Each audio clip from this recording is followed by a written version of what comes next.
Take a look at this tournament bracket for the 2022 World Cup.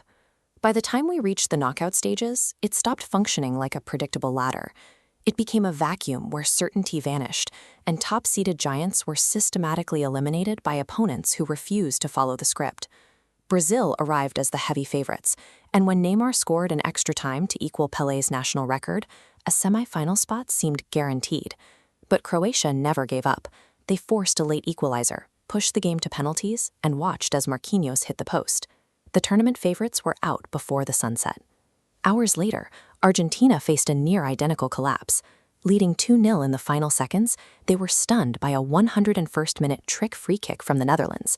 Wout Weghorst's second goal was a moment of pure tactical audacity that threw the entire stadium into a state of shock. While the Dutch stood paralyzed in the sudden shift of momentum, Argentina regrouped.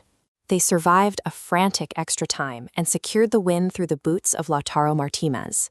In that moment of celebration, Messi wasn't just relieved, he was defiant. These matches proved that tactical skill could only get a team so far. In a tournament defined by 100-minute games and sudden equalizers, the real requirement for advancement was a psychological tolerance for pure late-game chaos. On the other side of the bracket, that same pressure was breaking even the most seasoned veterans. Harry Kane had already converted one penalty to draw level with Wayne Rooney's all-time scoring record, but when he stepped up for a second late in the game, he sent the ball over the bar. France moved forward, but not through absolute dominance. They absorbed England's tactical pressure and relied on a single Olivier Giroud header to see them through. They were winning by surviving the fine margins. Then there was Morocco, the ultimate anomaly. They defied every statistical model, reaching the semi-finals with a mountainous header from Youssef En-Nesyri that shocked the globe and sent Portugal home in tears. The quarterfinals acted as a brutal filter.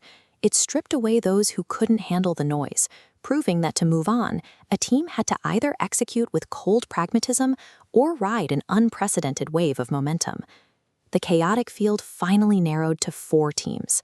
With the trophy in sight, the remaining squads had to move past the adrenaline of the previous round and return to strict tactical discipline.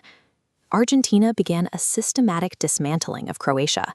While Julian Alvarez provided the finishing power with 2 goals, the match was a showcase for a 35-year-old Lionel Messi operating at his creative peak.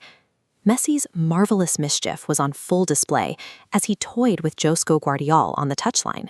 He proved that even as his physical pace slowed, his spatial awareness allowed him to outmaneuver the world's elite defenders with ease.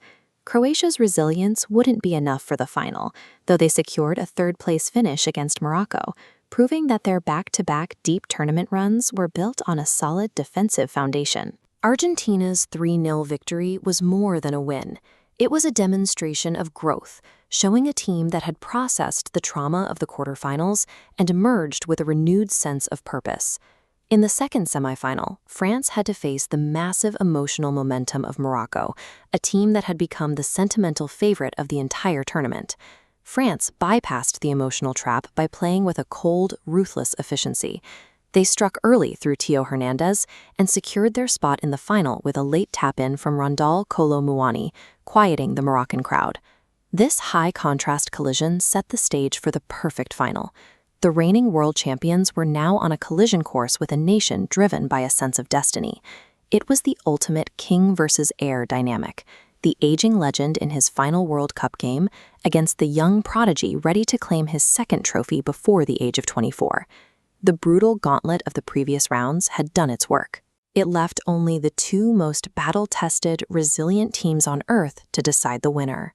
Argentina dominated the opening 80 minutes.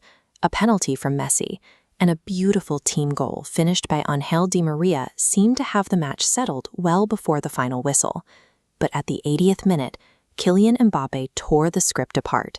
He converted a penalty, and then, just 90 seconds later, hammered home a technically flawless volley to pull France level. This timeline shows the impact.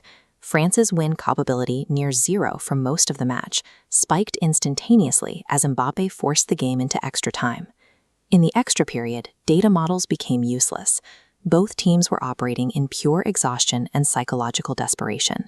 For Argentina, it was the ultimate test. They had to decide if their previous resilience was a fluke or if they truly had the endurance to survive a world-class comeback. Extra time was a frantic exchange of blows. Messi scored what looked like the winner in the 108th minute, only for Mbappé to respond with another penalty, completing a hat-trick and forcing the game to a shootout. The penalty shootout is rarely about technique. It's a test of who can remain calm when the eyes of the world are watching. France faltered first, missing 2 key attempts. Gonzalo Montiel made the long, lonely walk to the spot for the final kick. With one calm strike, he secured the trophy and ended Argentina's 36-year wait. Kylian Mbappé had delivered a performance that will be studied for decades, yet he still walked away without the prize. He had done everything possible, only to be beaten by a team refusing to stay down.